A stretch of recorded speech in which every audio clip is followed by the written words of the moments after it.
Ek lees uit Deuteronomium 31 vers 6. Wees sterk en hou moed. Moenie vir hulle bang wees nie. Die Here, julle God sal met julle wees. Hy sal julle nie in die steek laat nie en julle nie verlaat nie. My naam is Angelique Billings. Ek is oorspronklik van Wellington en ek is tans 'n student, 'n finalejaarig student aan die Universiteit van Wes-Kaapland. Ek dink in terme van die verlies, alles begin seker maar by 'n punt. En vir my het dit in 2019 begin. So aan die einde van 2019 het ons uitgevind my ma het stage 4 borskanker. Op die oog af vir 'n jaar en 'n half was sy mense sê sy was siek, heel normaal gefunksioneer. Aan die einde van 2021 kon 'n mens nou eintlik sien maar yes, sy is siek.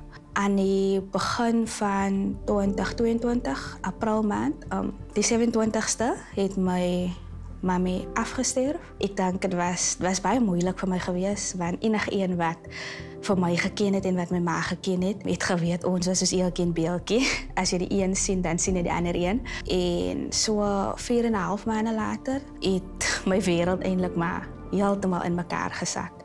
Want ek het 'n oproep gekry dat my pa, my 2 broers, my neef in 'n ongeluk was.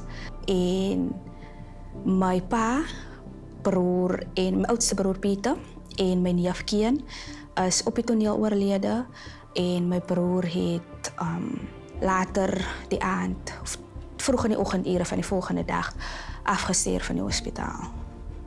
Toe my ma 'n jaar afgesterf het, of tot die 'n jaar na dood was my pa se verjaarsdag, my broer se verjaarsdag, my verjaarsdag daarna.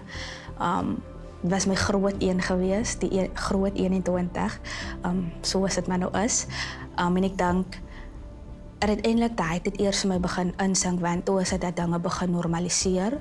Ek moes terugkeer na 'n tipe normaal, nie my normaal nie, maar 'n tipe van normaal.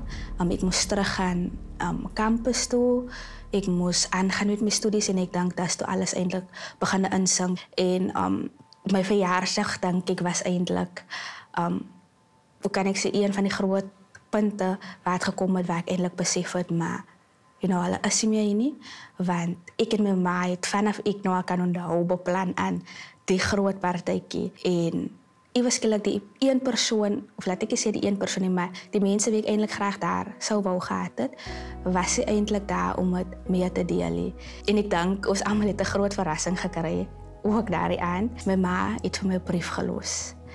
En sy het vir my gesê in die brief dat sy het geweet dat sy nie meer daar gaan wees nie, maar dat sy daar is en dat ek nooit moet vergeet waarvoor sy staan, waarvoor ek staan. In die brief sê sy vir my, hou moed, wees sterk en moet nooit bang wees om uit te leef en jou geloof uit te leef, want dit is wat ons sal dra in die moeilike tye.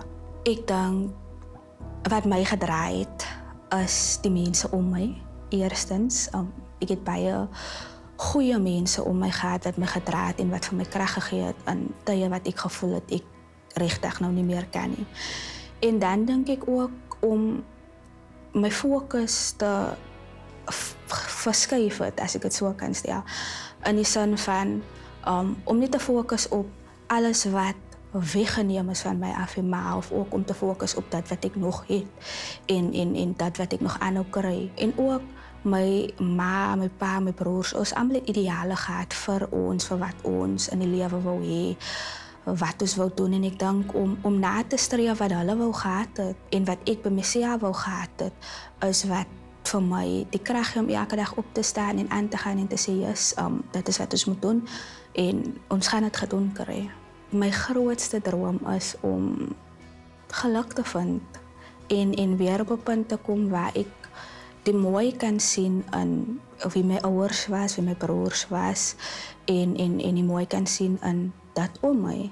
Ek sou sê, as dinge moeilik gaan en ek dink is 'n baie maklike ding om te sê, maar ek sou sê sak neer op jou knieë en Slaat jou oë op na die Here en gaan lê dat wat swaar op jou hart lê, gaan lê dit voor hom neer, want hy wat die wond geslaan het, hy sal die wond genees. Besoek YouTube en tik in God se krag in my krisis. Subscribe tot ons gratis kanaal vir nog stories van hoop.